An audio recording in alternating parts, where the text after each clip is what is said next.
Jared, how you doing today? Oh, I'm lovely. Locking in a soccer bet right before we get started here. A little early morning kick picks, later afternoon match. We are hot in college football, everyone. We have officially crossed over into hot streak. It's Yep. scolding now. 8 straight in the bowl picks. Of course, if you're not following, I have a thread of all the picks because I like to keep it all neat and confined there. Yesterday was awesome.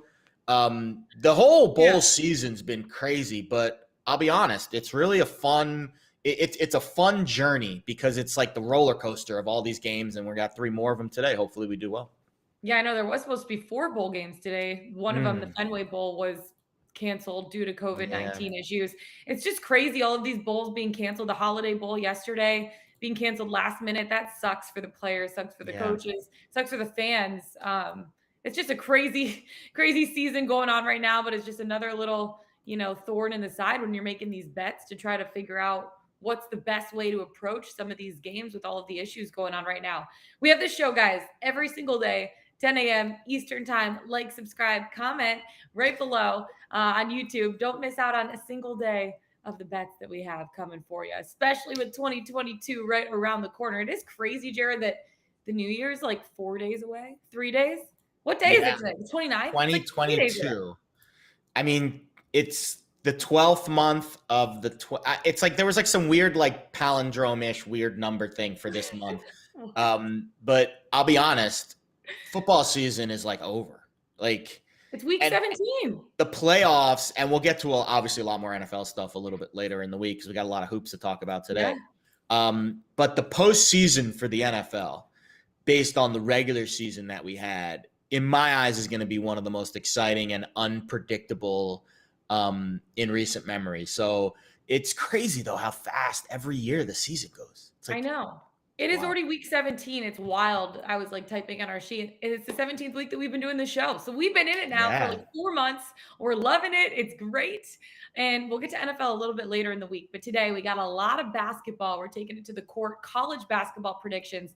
There's like 20 games going on tonight for college basketball. We're going to narrow down a couple of our favorite games. And then we have Brian Scalabrine coming on to talk about NBA games. There's 9 NBA games on the slate for tonight. So lots to pick and choose from. And then we can't end without talking about the bowl games today. 3 of the 4 being played. We have some bets on all 3 of them. And then we can't end without our best bets in the Pickswise 3-star play of the day, Jared. So without further ado, let's get into it. Let's bet it. College basketball. Quite a few games on the slate tonight. One of the big ones that I want to hone in on right off the top. Tennessee taking on Alabama. What do you see when you look at a game like this? Well, this is, I think, a classic buy low, sell high spot. A little market movement towards Bama overnight. I laid 2 with the Crimson Tide. So they're at home. They're facing Tennessee, who's coming off of arguably the most impressive win of the season for any team, beating Arizona. And that is obviously a great resume builder for them. On the Alabama side, it's kind of the opposite. They got smoked by Memphis in that, tough game a couple weeks ago. Then they beat Jacksonville State barely. And Jacksonville State's an average team at best, probably below average. And then they lost to Davidson on a neutral court last week in one of their Christmas tournaments. So so Bama, despite the fact that they're, I think, one of the better teams in the country, really great coach. Nate Oates is almost unmatched. But they're in a bit of a funk. And despite that, they're still laying points in this game. So despite the momentum kind of favoring Tennessee, I think Bama is more suited to bounce back in this spot. I like the fact that they slowed things down. Tennessee slowed things down, and Alabama likes to play fast. I think Alabama will set the tempo in this game. And I think the market's telling you that Alabama is going to bounce back based off of where the odds are moving. But I know you're on the other side of this, so tell me why I'm wrong. Not so fast, my friend, as my guy Lee Corso would like to say. Yeah, I'm actually on Tennessee money line in this game at plus 112. I really like the value in that. You look at what Bama has done this season. They've just been inconsistent, but I think that this game is going to be the start of an intense season-long battle. You look at what Tennessee has done so far. They've looked like a strong contender for the SEC regular championship the entire season so far. They're coming off of 3 straight wins, and their win against Arizona, like you said, only backed up that idea for me that they could, finish at the top of the SEC right now. For Bama, losing 2 of the last 3, people, including myself, have some concerns about the Crimson Tide program right now, especially considering the losses to Memphis, to Davidson. For Tennessee, I think their difference will be the ability to alter the game on the defensive end. Both teams play fast, like you were saying. Neither struggles to score points, but Tennessee is allowing 14 fewer points per game than Alabama is, and their defense is, for me, a crucial aspect to them finding success on the road. Now, Tennessee 5-1 against the spread in their last 6 games overall, and 5-1 against the spread in their last 6 games against a team with a winning percentage above 600. So on the other hand, Wow. Okay. Alabama, Stats are for losers. it's fine, but stats are favoring me in this favor. So stats are only for losers when they go against me, Jared. Yeah, Alabama 0-4 against the spread in their last 4 games overall. Give me the Vols, baby. Give me the Vols straight up money line plus 112. 100% you're right. The stats and the trends and the momentum definitely favor Tennessee in this game. Yeah. The defense, Tennessee's got the second best defensive efficiency in the country. They play at a relatively slow tempo. Their offense is playing well. They've gone on the road. They went to Boulder and they beat Colorado earlier in the season, which isn't a great win, but it's a good win. I know you know. Yeah. At altitude, it's always tough to go on the road, especially a team like Tennessee that's not used to playing at altitude. But I'll be honest, the SEC. So this is their first SEC game, and it's their first. And talk about a tough game for your first SEC game of the season on the road at arguably the best team in the conference, Alabama. That was a preseason top 10 team. So this is not going to be if Tennessee goes on the road and beats Alabama tonight, we are going to be talking about Tennessee very differently for the remainder of this season. They were not viewed as a top 5, top 10 contender. They were viewed as a really good team. Rick Barnes is a great coach, but I think people will take Tennessee. They will look at Tennessee in a different light if they're able to go on the road and win this game tonight. Frankly, it is the game of the night. It's going to be for so sure. exciting to watch. And I honestly think this game's going to come down to the wire. It's going to be like the last minute or two.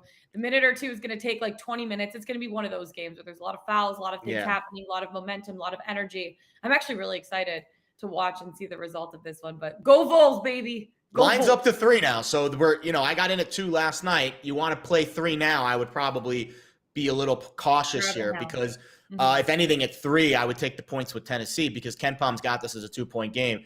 But the market definitely is telling you that Alabama will bounce back. This is one of those I love the buy low, sell high. I'm finance nerd. This is a buy low for Alabama, 2 out of 3 losses, sell high for Tennessee after their win on Arizona. That's how I'm playing this. Lot of NCAA basketball games to choose from tonight. I know you have one other one that you're looking at right now. Butler, who are they taking on? Yeah, so Butler's at home taking on DePaul, and I was talking to our guy Jim Root last night. I asked him if there's anything on his card. I think he favors Alabama too a little bit. But when I asked him about this DePaul Butler game, he was a little surprised. Line flip overnight. Butler was a 1-point favorite. Now they're an underdog by 2. And I think when you look at this game, as good, DePaul's had a great start to the season. Do not take anything away from what the Blue Demons have been able to do this year. But I think for them to be favored at Hinkle is a little bit fugazi for me. And Chuck Harris, who is Butler's best player, he was on the non-COVID illness list. He should be coming back tonight, I hope. If he is, then I think this line probably flips back to maybe a pick'em or even Butler maybe closes as a favorite. But I got in at Butler money line, slight underdog plus 105. Not a huge play. Everything for me with college basketball right now is a quarter unit because I'm not at that stage of the year where I'm really ready to invest, and I'm still invested heavily in the football markets. But I do like dabbling because pretty soon, no more Thursday night football. Just sprinkle it on there a little. Yeah, a little sprinkle. No more Thursday night football. The NBA, the NHL, college basketball. Going forward during the week, that's after these bowls, after next week, that's pretty much going to be what we're betting on every night. Yeah, and I'm actually doing the same thing as Jared right now. It is tough to really dive in and dig deep for every single sport the entire year, but I still do like getting involved in college basketball a little bit. The other game I'm looking at tonight is NC State taking on Miami. NC State money line is what I have tonight at plus 150. They're looking to snap a 3-game losing streak. Last game they were upset by Wright State, which was maybe one of the worst losses of the season. And Miami's on a 5-game winning streak. And you're like, Lauren, why are you taking NC State in this one? Well, they got off to a strong start to the season, won 6 of their first 7 games. Now they've dropped 4 of the last 5. They need to find a way to get back on track, and I see them being able to do that tonight. I know that they haven't necessarily been covering the spread at a particularly high rate right now, but I like the chances for them to cover as an underdog on Wednesday. And I'm feeling a little spicy, so I'm taking them straight up. I'm taking their money line. Do it. The strength for them this season, has been taking care of the ball. They rank 9th nationally in turnover rate. The Wolfpack tonight, they're not going to beat themselves. They avoid turnovers like the plague. They do not shoot a ton of three-pointers. They're going to have a big height advantage in this matchup, and I expect to use that to their advantage down low on the boards. Miami's only covered the spread once in its last 8 home games in this series. So I know I'm not betting the spread. If you do, I would take NC State and the points, but I'm feeling a little frisky tonight. I want to make some money. NC State money line at plus 150. Let's go. With it, baby. Let's go Pack. Let's go Vols. Let's go Pack. Huge fans. I don't hate it. I didn't look at that game, so I'll just trust you. Don't let me down. Thank you. I appreciate it. I know there's so many games tonight. It was like hard to narrow down and hone in on one specifically to bet. Another card that has a lot of games tonight, the NBA, as we bring in Brian Scalabrine. We have Wednesdays with Scal, one of my favorite segments that we have. There's 9 NBA games on the market tonight. Scal, how you feeling about them? Well, first of all, I'm going to gloat a little bit. So do it up. Celtics. So last night or 2 nights ago, the Celtics lose to an inspiring effort by the Minnesota Timberwolves. Yeah. And I have been in that position before, the 10th man, the 11th man, 12th man, getting an opportunity, playing well above your head. And then I jumped all over the Knicks. I had to sweat this one out. But yesterday the Knicks were favored by, I think it was 6. And I thought they were going to blow them out. It was closer than I wanted it to be. The Knicks couldn't make a shot. But ultimately, they ended up covering, and I had a good night. And so that kind of brings me to what I'm looking at today and I'm really trying to take advantage of these teams playing on back-to-backs and teams coming off of COVID. Remember, you're coming off of COVID and you're getting a couple guys with a couple games under your belt. There is a point where like the rust knocks off and then you are really fresh. So tonight, I'm loving Memphis over the Lakers. And I think like what I saw it at, and I know you guys have different numbers, I got Memphis being favored by 6. I think people overrate the Lakers. I don't think that win last night was very good. A lot of people are, wow, look how amazing LeBron is. He played center. I'm not buying any of that stuff. I really like Memphis today over the Lakers. So besides that, like I'm doing great. And I love the information I get before jumping on air with you guys. You guys really study all the other sports. I'm just a one-trick pony over here with basketball. I'll be honest, Scal. This is a tough time of the year for me because I'm very heavily invested in the NFL, college football bowl season, but early season NBA and college basketball and NHL, that's when the market is kind of unsettled still. And, they're trying to figure out what these teams really are. So that's where someone like you can really, crystallize what we're talking about every day with these NBA teams. I'm going to drop some numbers on you, and I'm curious if you are surprised or not surprised by some of it. And let's start with this Lakers game tonight. So does it surprise you that the Lakers this season, I look at the advanced stats all the time in the NBA. Does it surprise you that the Lakers lead the NBA in pace, meaning they have the fastest pace in the league this year? They have the shortest time on the shot clock between shots in the entire league. Does that surprise you? No, because they don't pass. They don't move the ball. Everyone that gets the ball thinks that they're going to score. They're not going to – like older players don't want to pass, cut through, get the ball back, come off a screen, hit the shake action to another drive, to another kick, to an extra pass. Like old guys just want the ball and they want to go to work. Like if you ever watch Westbrook play, he just comes down and jacks up shots. Boom, and right down. Same thing with LeBron at times. So, there has been times in the past where LeBron really wants to play in control, but you had Westbrook, Carmelo, Malik Monk, Anthony Davis. These guys, once they get the ball, they're not passing unless it's last resort. So no, it does not surprise me. Wow. People always assume that pace means you're running up and down and you're playing really fast. It's actually not true. Pace means you shoot the ball and you probably take a bunch of bad shots. Yeah. Teams that make you work and drive and kick, extra pass, drive, kick, open three, like those teams are the teams that are young and they play with, like the Phoenix Suns would be a good example of that. Chris Paul gets into the action, and once he's off the ball, then they go into their passing game, and it is tough to guard. So that might take a lot of time on the shot clock, but it doesn't mean that the defense isn't scrambling around trying to get back into airspace. I know you're not surprised about the Lakers' pace of play. Were you surprised yesterday at all about the Warriors-Nuggets game? At one point, the Nuggets were up like 12, 14 points, and they came into that game as 7-point underdogs. Yeah, but I think people have to – so I was surprised, right? I'm not going to sit here and lie. And I thought for sure that the Warriors should be good enough to beat the Nuggets on that night. But like, I think everyone looks at Draymond Green defensive, Draymond Green defensive. He's like their quarterback, and he's almost like an option quarterback in that way, right? He gets the ball in hand, and he's like scanning.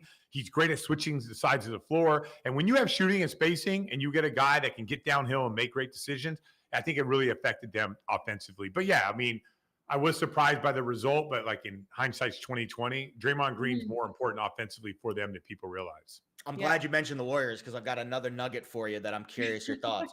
So you love the Nuggets. Listen, chicken nuggets. I'm a huge Nugget fan too. Love the Nuggets, not the Denver Nuggets all the time. Sometimes when they win us money.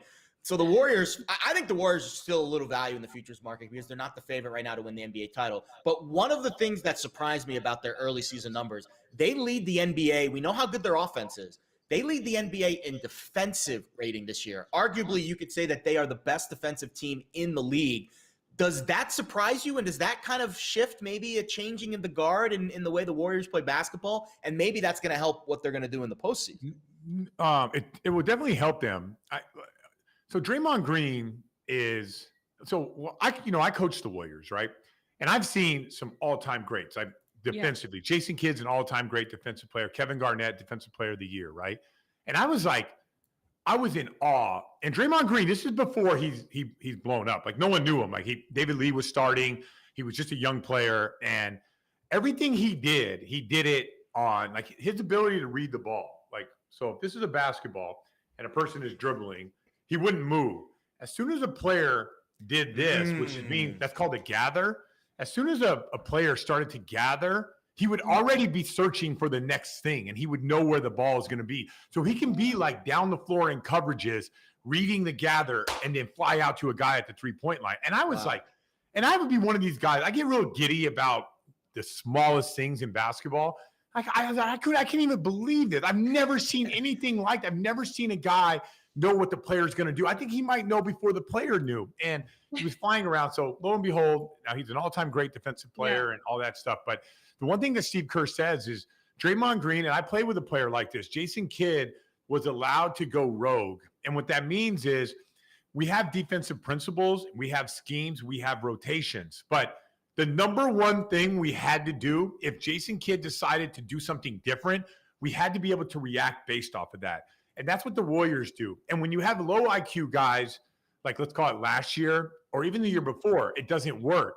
But when you have high IQ guys who have been around, Bielitsa is better than people think. Otto Porter is better than people think. And they can all now, instead of having to read the ball and their rotations, they can read Draymond Green. That makes them really difficult to stop. Think about the guys who are playing for Wiggins defensively, Gary Payton Jr. defensively. Like these guys are all now reacting to Draymond Green, and that makes them hard to predict what they're going to do because no one knows what he's going to do because he's going to use his defensive instincts. Love it. That is super interesting. I love hearing a basketball guy like really break the game down like that because it's like things that we wouldn't necessarily look for that you've seen, playing, coaching over the years and being an analyst. Like it's really cool to listen to you break that down. I want to talk a little bit about the Wizards for a second. Let's head over to the East because they were one of the hottest teams. October, November, they were sitting at the top of the East for a while, up quite a few games actually. And then you look at December, only won 4 games out of the 12 so far. Like, why? Yeah. Why? What do they need to do to get back on track? So when they first started out, and this is a big thing in the NBA, when you're out to prove yourself, everyone kind of wrote them off, and they're not going to be very good. And the reason why they became very good is 2 reasons. One, they played extremely hard when the season started. And 2, they guarded. I mean, they really got into the ball. They challenged every pass. They challenged every dribble. And then I think they have now, and there's 2 things in the NBA, and it's funny how people say, and a lot of people, and I'm sure everyone, most people you guys know can handle this. My back is against the wall. People are counting us out. Like they love to play the victim of how no one's thinking that we're that good, and then they can overachieve.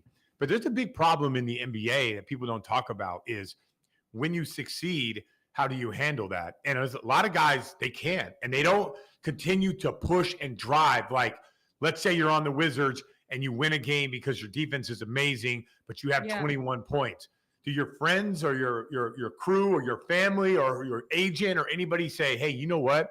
You guys really guarded well today, and that's why you won this game. No, they say you scored 21 points. You're the reason why and all this stuff. So it is really hard for, I call them middle of the road NBA players, and I was probably beneath this level, right, to handle success in the league. Once they have success, then you got to back it up the next day. And only the elite of the elite can do this.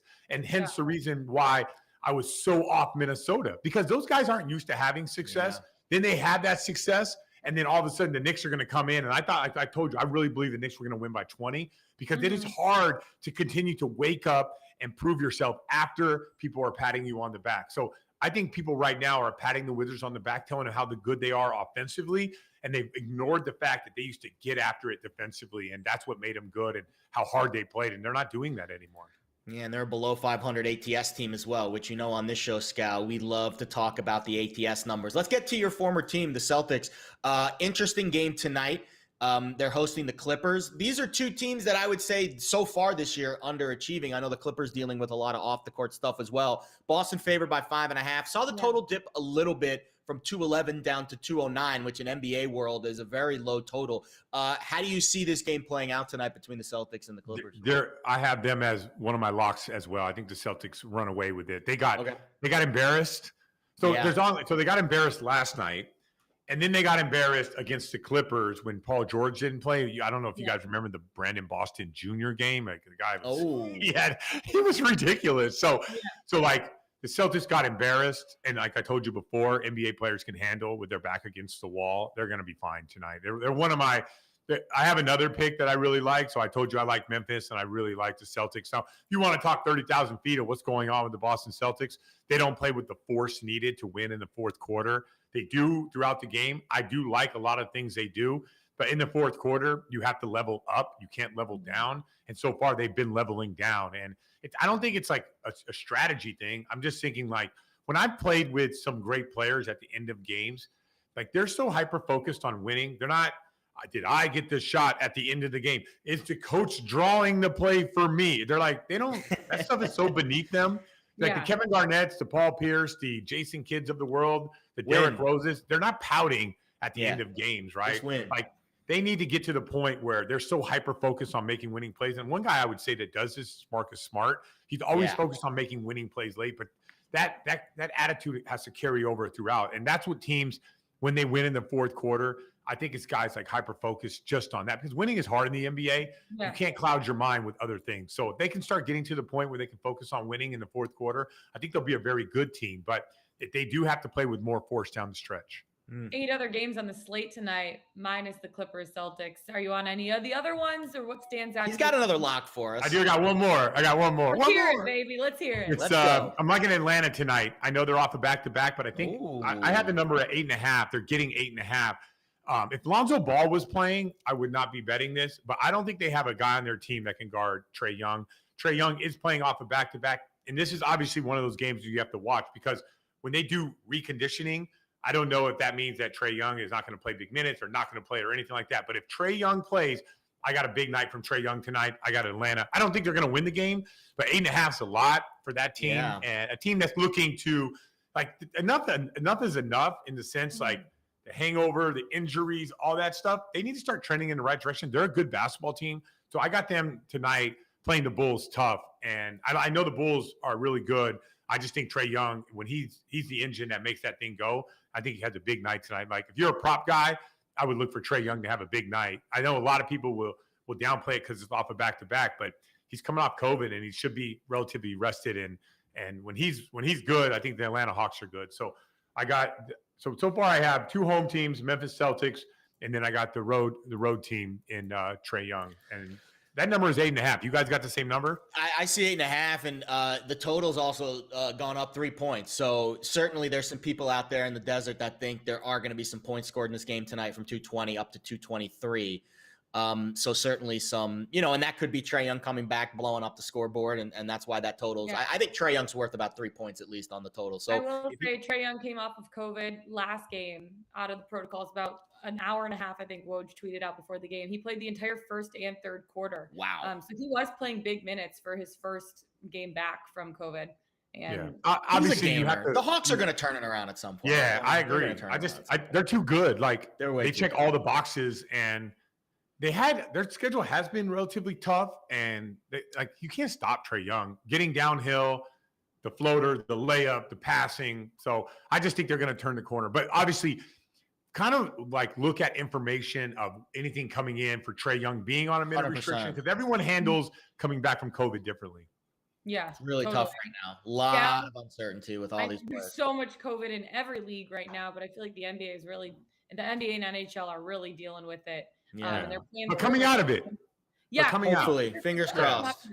It was like right before Christmas time, it hit everyone really hard. Yeah. And now that we're heading into the new year, everyone's feeling good, rested, getting out of COVID protocols. Love it. It's a good time. It's a good time. time. You're the man, bro. You're the best. Thank you for accommodating me in that extra 5 minutes. I'll see you and go make some money. Let's go. Do it. Let's go. Let's bet it.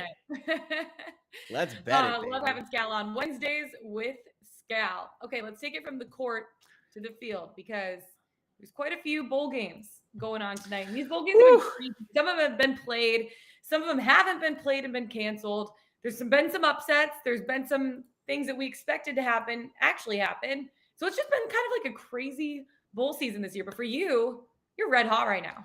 I have never been hotter in bowl games. So I'll be honest. I'm having and again, I always tell you guys when I'm on a bet, I'll tell you when I'm betting something. I'll tell you when I'm just looking at something. And I'll tell you how my record is. And you can always go look at my record because I have a spreadsheet that I spend way too much time manicuring on every given night. I even keep Lauren's records and Alex's records. I keep everyone's records. Lauren's doing really well in PODs, by the way, in case you didn't know. But overall, I am not having a great NFL season, but I am having a really, really good college season. Over 60%. You know and what? now we're really you can't have your cake and eat it too. You can't have it all. So you're not having your cake in the NFL this season, but it might be 17. But you can have it. You can eat it too. Sure. I'm eating too much cake these days. That's been a problem for my waistline. It's the holiday season. At this point, between Christmas and New Year's, I'm just full of cheese and I don't know what day it is. So 100%. Yeah. So the NBA, not really betting too hard. NHL, sort of getting back into it with COVID. NFL, not having a great year. College football has been the primo for me. Now, does that mean it's going to continue over these last 10, 15 bowl games? Maybe, maybe not. I hope so. We'll see. Today, I have two picks that I like. Let's start with the Pinstripe Bowl. It's Maryland against Virginia Tech. That is the first game of the day since the Fenway Bowl was canceled, and that was between Virginia and SMU. So Pinstripe Bowl, first game today. Absolutely. It's at Yankee Stadium. Short hop, skip, and a jump for me here away across the river from Jersey City. I'll tell you what, I know you guys talked to Tim Murray yesterday. By the way, I'm really sad I missed that because Tim's like my guy. He's like becoming like one of my close friends outside of this little realm here of sports betting. But he gave a really good handicap on Maryland and Virginia Tech. Mm-hmm. So Virginia Tech is in a bad spot right now. Justin Fuente fired on November 16th. JC Price is the interim head coach. He actually did go 1-1 as the interim, and they had that big win over Virginia in the last week of the season that got them bowl eligible. But there are a ton of opt-outs for Virginia Tech. 7 starters, including their quarterback and their backup quarterback. It's going to be their third-string quarterback, Connor Blumrick, who has thrown 16 passes this year. There's another quarterback, Taj Brooks, who's the backup. He might get some time too. He has thrown as many pass attempts as you and I have this year in college football. A big bagel. So I don't know what we're going to see from Virginia Tech. On Maryland's side, I like Maryland's offense, and I know they play in a Big Ten league that is tough for offenses sometimes because it's a big bruising league with good defenses. But when Maryland's offense shows you how good they are, Talia Tagovailoa, Tua's younger brother, is the ringleader of this offense, and he can sling it and he can run. Yeah. And I don't think Virginia Tech's going to be too up for this game. So I think Maryland, to me, I'm laying 3.5. I think I'd play it up to 6 or 6.5, and I think the line will keep steaming towards Maryland throughout the morning. But I really like the Terps today. I think they will be up for this game. They've had a weird season because they've had some tough losses in the Big Ten. But when they show you their best stuff with Tagovailoa as the quarterback, they can really move it on teams. They've got some major athletes on the outside, and I think Maryland's going to show a big game today. The weather here in New York's a little iffy. It's cold, but not windy, not rainy. So not like a great weather day, but not a bad weather day. So I don't think it's going to hamstring the offenses too much. I'm on the same side as you for this one. When I saw that 7 players, including 5 starters for Virginia Tech, were opting out of the game and they fired their head coach, like that's a lot to get into. Like you talk about someone with, a record, or like, what do you say? Like when you're dating somebody and they have a track record, red flags. Red flags. Thank you. There you go. Oh my gosh, sometimes words are tough. But yeah, you look at that and you're just like, oh, that's a lot of baggage. That's what it is. A lot of baggage for Virginia Tech heading into the season. Maryland, they won against Rutgers in the season finale to become bowl eligible. This is their first bowl game since 2016 when they played in the Quick Lane Bowl, and they haven't won a bowl game since 2010. So I feel like they're going to come into this game. Love that. With a little extra motivation too. They usually allow 32.4 points per game, 415.6 yards per game. But Maryland has the 22nd best passing offense in the country. So you look at, with so many players missing for Virginia Tech, Maryland should be able to outscore them. They're an offense that was 130th in yards per game and a defense that was 167th in points allowed per game with all of their starters. So I'm going to take Maryland. I'm going to take them to cover easily cover. I feel like 3.5 isn't enough points to be giving Virginia Tech in a game like this, in all the circumstances. She's feeling frisky with the Terps today. Yep. All right, second bowl game of the day, Cheez-It Bowl. Clemson taking on Iowa State. I know you're on this one as well, too. I am. This is my favorite snack bowl. It is my favorite snack ever. I love the Cheez-It Bowl. It's my favorite. It's so maybe we'll have to get you. They do like the like the fantasy trips. Like we'll have to get you to go to the Cheez-It Bowl and we'll dump the Cheez-It. They dump a bowl of Cheez-Its on the winning coach's head. Is that like your like we'll have to get Lauren a big bowl of Cheez-Its? If I could choose, I will say my kryptonite is salty snack treats, and my favorite salty snack treat is anything that has to do with cheese. Yeah, we were talking about your cheese selection before the show. 60% of my diet, at least, always is cheese. I don't care if it's a crispy cheese. I don't care if it's Gouda. I don't care if it's like a block of cheese. I don't care if it's like Cheese Whiz. But Cheez-Its, man, those are like Cheez-Its. Yeah, Cheese Whiz. Like the fondue. No, I know exactly what it is. It's delicious, but it's Oh my gosh, no, I do not discriminate against my cheeses. I just love cheese. That I feel like this is your bowl game then. And Clemson's like got the orange helmets, and Iowa State has yellow helmets. It's like it's perfect. It's like cheese heaven. Even the color schemes in these games reflect cheese. Exactly. So here's what I do know: Iowa State is going to be without their best. I think their best player, Breece Hall, is going to the NFL. He's their top running back. They're also going to be without 2 starting corners, a starting wide receiver, and a starting linebacker, all opting out or transferring. Clemson also some opt-outs too. Justin Ross, all-star receiver, stud, and also their starting linebacker, Bale Inspector. So opt-outs for both sides. Clemson is going to be without their offensive and defensive coordinator. Brent Venables, Oklahoma, head coach. Tony Elliott, UVA, head coach. So a lot of uncertainty with the scheme. And what are we hearing now? A lot of rumblings coming from the media, and my friends that are all college football freaks are all saying the end is near for this Clemson dynasty. Dabo has built a dynasty at Clemson, and now, like the fall of Rome, it's all crumbling down. What would Lee Corso say? Not so fast, my friend. It's one thing for Clemson not to be in the college football playoff and for them not to have a team that is, on that level like they've had in previous years with Trevor Lawrence and Deshaun Watson and all those great teams. But this is still a very talented Clemson defense.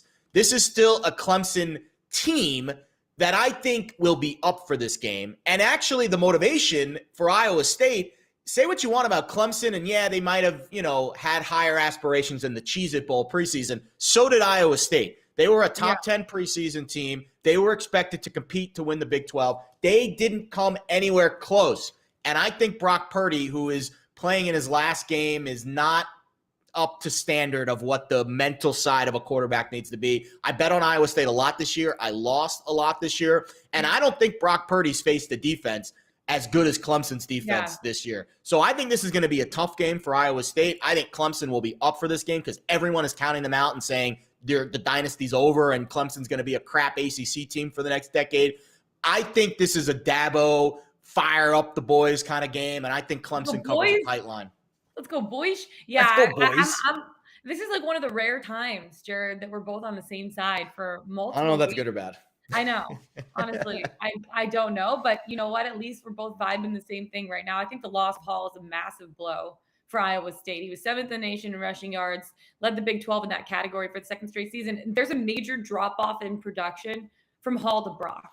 The Cyclones are going to have to find a way to move the ball against a Clemson defense that's been really good this season. And even though the Tigers have to regroup, overcome that adversity with both coordinators leaving to coach elsewhere, I think this is going to be one of those games where they're going to be able to find themselves, and just like they did kind of the second half of the regular season. So with Iowa State minus their top offensive weapon, I think you have to just give the Clemson the upper hand in this game. I know you got it at -1.5. I got it at -2. I still feel comfortable with even 2.5 if it continues to move. But yeah, I have Clemson laying the points in this one as well. We're on the same side.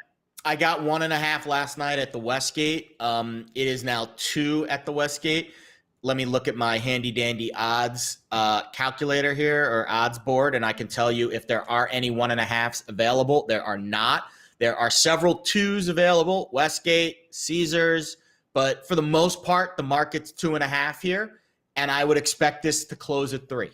Yeah. Because I think that's where the trend is kind of, the money is kind of flowing towards Clemson. Clemson's becoming now this. But listen, if you were going to ask me preseason, Clemson, Iowa State in a bowl game, who's favored? Everyone says Clemson by a touchdown, probably. Yeah. And I don't think a whole lot's changed. Clemson's got the same offense and defensive personnel. You mentioned the coaches are out. Yep. But Iowa State, I think, is missing more impactful players. As good as Justin Ross is, I think Breece Hall matters more to the Iowa State offense than Justin Ross matters to the Clemson offense, because Clemson's got a lot of guys at wide receiver that can fill that void. Yep. Iowa State, there's only one Breece Hall, and they don't have a guy even nearly as talented as the backup. So I think this is going to be a game where Clemson grinds this down. Very low total game, 44.5. Yeah.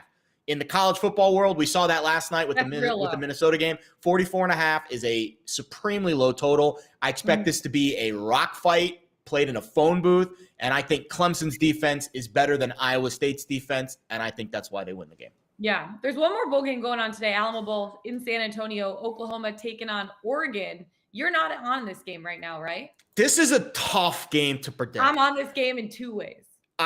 Well, God bless you, because this game, Oklahoma opened as a 4-point favorite. Then we started to hear about all the opt-outs for Oregon. Thibodeau, who I think is going to be the number 1 pick or the number 2 pick. I think Hutchinson and Thibodeau, the 2 DNs, Oregon and Michigan, are going to go 1-2. I don't know what order they'll go in. We'll worry about that draft week. But but that was only the beginning. Oregon they might be without 30 scholarship players in this game. It's crazy. And that is, to me, it's really tough to predict the game when there's that many unknowns. Both head coaches are gone. Lincoln Riley went to USC. Cristobal went to Miami. Brian McClendon will be the interim head coach for Oregon in this game. And he actually has experience with Georgia as an interim head coach. They beat my Nittany Lions in the Tax Slayer Bowl a few years ago. Bob Stoops, the interim head coach for Oklahoma, good luck figuring out what he's going to do. He hasn't coached in years. He used to be a great coach, won the national championship back in the day. So just some bizarre variables in this game. Crazy. I don't mind betting it for fun. I picked I picked Oklahoma in my bowl pool, which is not a bet. It's just like, I have to pick each game. But when you have this many unknowns, I'm kind of just washing my hands of this one, but I'm curious your thoughts. Yeah, honestly. So I'm not putting a lot on this game. I only have a quarter unit on it right now just because I don't feel as, sure about it. But I can't go a day without betting every single bowl game. That's just, I mean, you can. That's just my mindset. Like, bowl games happen once a year, baby. You got to make the most of it. And so that's why I'm on Oregon plus 6.5. Both teams kind of had high hopes heading into the final stretch of conference play before each of them dropped 2 of the last 3. Also, both teams lost their head coaches, like you were saying. Lincoln Riley bolted to USC. Oregon's head coach, Mario Cristobal, went to Miami after Manny Diaz was let go there. I think even without Thibodeau on defense, the Ducks do have enough talent to be able to contain Oklahoma's offense. They've kind of been sputtering recently. I also think Oregon has had a clear identity on the offensive side of the ball. They lured Steelers, had the O-line coach, which should help them run the ball in this game. I think with Lincoln Riley leaving, he's kind of known for his ability as a quarterback's coach, play caller, and that leaves the Sooners offense for me personally, in a bad spot offensively. I like the Ducks to cover the spread in this matchup. And I'm also felt a little frisky, so I sprinkled the money line as well at plus 198. Wow. I don't know if that's going to hit, but I sprinkled I don't think it. it is. I'm feeling frisky. I felt frisky today. You know what? If it does hit, that's going to be a really good hit. You are in a frisky mood today. Yeah. If it doesn't hit, guess what? I didn't put that much on it. I just sprinkled it. I'll be honest. I'm rooting for Oklahoma here because how cool is Bob Stoops coaching? Yeah, he is cool. That is so cool. He is cool. Like, I am rooting for Oklahoma, but maybe Oregon covers the 7 for you. Yeah, I got it at 6.5 already. All right, maybe they cover the 6.5 for you. Yeah, it's fine. But I'd like to see Bob Stoops. Can they dump Cheez-Its on Bob Stoops? I know this isn't the Cheez-It Bowl, but can they dump Cheez-Its on Bob Stoops after the game? Well, actually, now into every bowl game. Well, tomorrow, wait. Tomorrow is the Mayo Bowl, and they are going to dump mayo on the winner. Come on now. That's actually disgusting. No, that's actually. I promise you that was like a big thing. I think they're going to pay the coach. I don't know what it is, but they're going to it's the Duke's Mayo Bowl. You guys will talk about it tomorrow. I'm not on the show tomorrow, but you guys will talk about it with Alex. And I think Monis is on. But just the smell of mayo. Like, honestly, I'm a big condiment girl. Out of all the condiments, mayo's probably like. Well, you've taken a pie in the face on the air before, so you wouldn't do the mayo dump on the air? You wouldn't do that? The smell of mayo. I have goosebumps. I literally have goosebumps. So she'd take a pie in the face. She would take a bowl of Cheez-Its over her head. But mayo is her boundary. Draw the line at mayo. Hard limit on mayo. For the most part, but mayo. No mayo. Hold the mayo. Yeah. Hold the mayo, baby. Our producer's like, let's move on to play. Yeah, we're talking too much garbage. Justin taking a page out of Jack's book. Jack's usually the one that ferries along the show. Time to move on. Let's hit our Pickswise 3-star play of the day before we get into our best bets. Who do you got? Hold please. So actually, you know what? I'll give this out. I'll give this out because it echoes what our guy Scal. By the way, I love having Scal on every Wednesday. Not only does he give out great NBA picks, but he complements our other sport picks. So, the check's in the mail, Scal. All right. Celtics laying 5.5 against the Clippers. Nick Galeta has this as the 3-star bet of the day in the NBA. I will also give out a hockey one. Vancouver and Anaheim. Vancouver and Anaheim over 5.5. Chris Zhang is on that one. And why not a college basketball pick as well? Wake Forest getting 5.5 at Louisville. I'll give it to you one more time, but if you want to read more about why, the picks are great, but you should read why that our cappers like these picks because it'll help you teach a man to fish. He eats for a lifetime. Celtics laying 5.5. Wake Forest getting 5.5 on the college hardwood, and the over 5.5 between Vancouver and Anaheim. Help us help you. Help us help you. Best bets of the day. You already talked about yours, but you can rehash it a little bit right now. It's Maryland, right? It is the Terps. By the way, great nugget in the chat. Who is this? AJ Davis.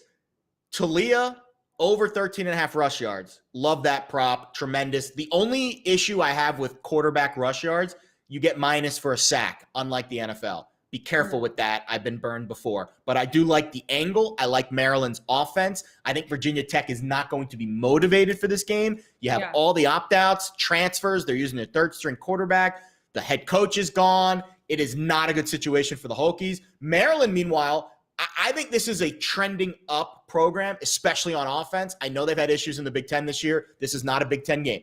This is a game against the team that they should beat. They have more talent than this team. They're way better on offense. They're dynamic on offense, playmakers on the outside. I got last night minus 3.5, laying just minus 106 at FanDuel. Those lines have shifted a little bit. It's moving. The market is now moving towards Maryland. I still would get in price point at minus 3.5, minus 115 right now. If you want to lay 4, that's fine too. I would lay all the way up to 4, 5, or even 6. 7 is where I would draw the line, but I like the Terps today. Pinstripe Bowl, baby.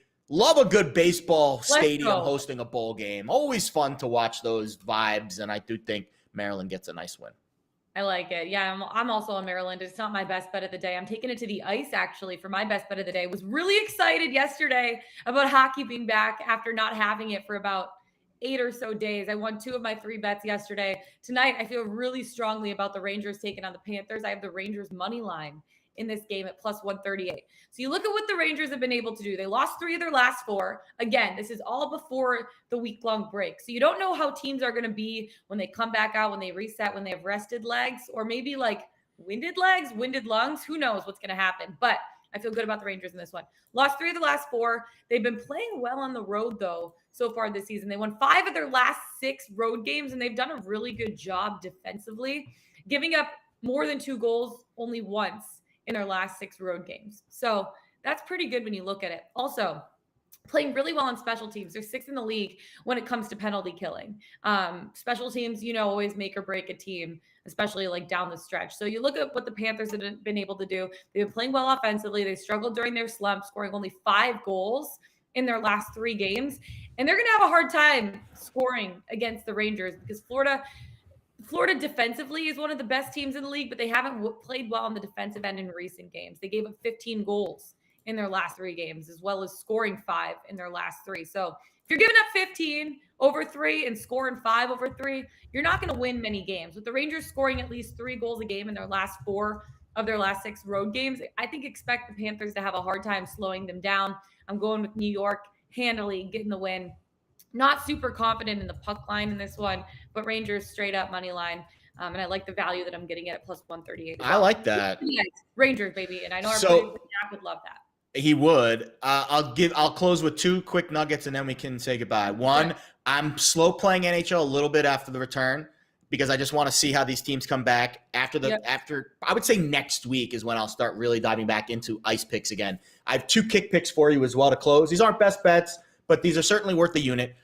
Chelsea Brighton over 2.5 parlayed with both teams to score. Brentford Man City over 3.5. Both of those are plus money bets, plops as you would say. Chelsea starts at 2:30 Eastern. Man City 3:15 Eastern. I like goals today. Goals in the English Premier League. Kick picks. Get them while they're hot. Goal! Hope everyone scores some goals today with their bets. That's it for us. Find us on Pickswise YouTube channel. Go to pickswise.com. Follow us on Twitter. I'm Lauren Jabbar. That's Jared Smith. Best of luck tonight. So many basketball games, a lot of kick picks, so many football games. Best of luck, guys. We'll see you tomorrow. Let's get it. Let's bet it.